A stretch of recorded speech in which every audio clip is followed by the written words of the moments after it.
has built a security web around India's coasts. This after a drone attack on a chemical tanker off Gujarat coast. Perhaps the first attack near India's shores related to the Israel-Hamas war. Hindustan Times' Shishir Gupta has accessed inside information of what investigators are finding as they look into the fire that hit the merchant vessel.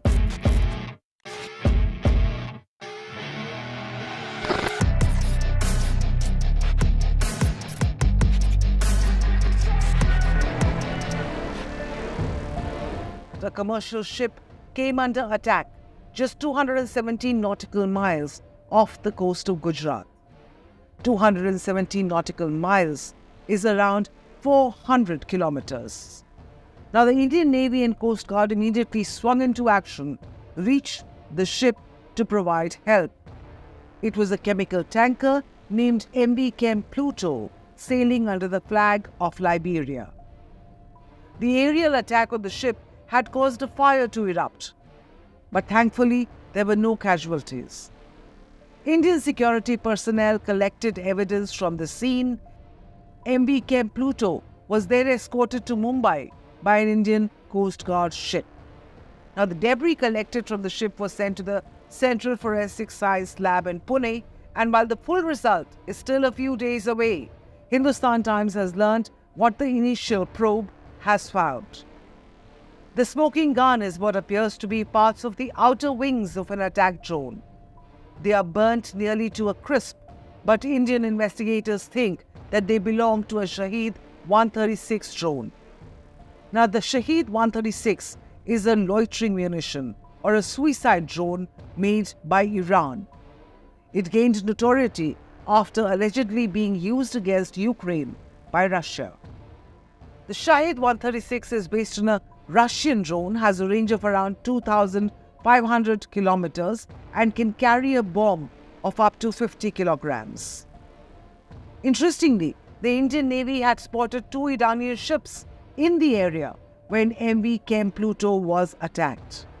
These 2 ships, called MV Saviz and MV Artenos, were just 180 and 500 kilometers from the MV Chem Pluto, well within the flying range of a Shahed 136.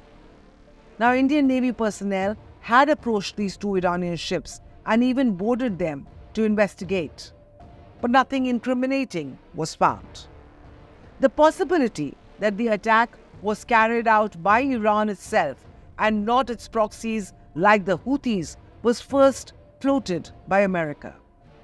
A day after the ship attack, the US military had claimed that the drone was launched from Iran. The Iranian government called the allegations, quote-unquote, worthless. Tehran had said that America was trying to distract public attention from its support of Israeli crimes in Gaza.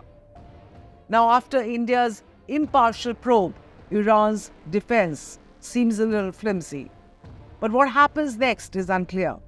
India's defense minister on December 26 said that India will find the attackers even from the depths of the sea and take strict action against them. But would India risk getting involved, even indirectly, in the Israel-Hamas war? The conflict is already getting more complicated by the day because of the involvement of many non-state actors. Even today, the Houthis of Yemen are virtually holding global maritime trade at ransom with their attacks on ships in the Red Sea. If and when the investigation report is made public, all eyes would be on the Narendra Modi government to see how it walks the tightrope of protecting its shores and trade ties while preventing any diplomatic upheaval amidst a worsening conflict.